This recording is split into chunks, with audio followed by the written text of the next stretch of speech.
Ny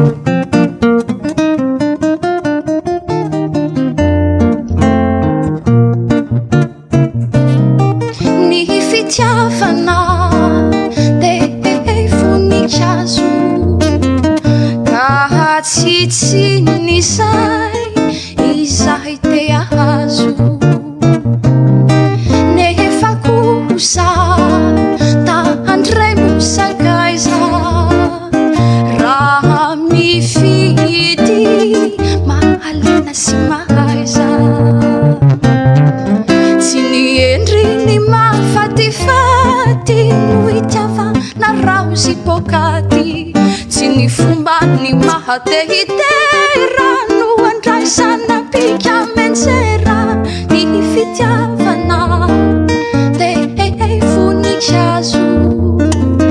ka aza miody ny efa malazo aza maika nyody avetrany alao ambony alao ambany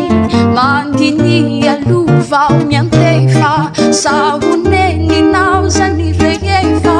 rehefa simba velahoany riaka na dia manana maso baliaka misy atsika mahantsy ny fonika tsy azo kasi ianintsony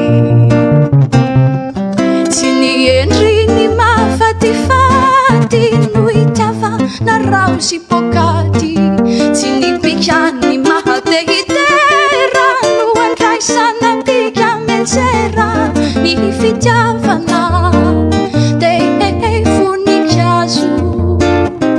ka aza miody ny efa malazo aza maika nyody avetrany alao ambony alao ambany mandiny alovao miantefa sahoneny naozany rehefa rehefa simba velahoany rika na dia manana maso baliaka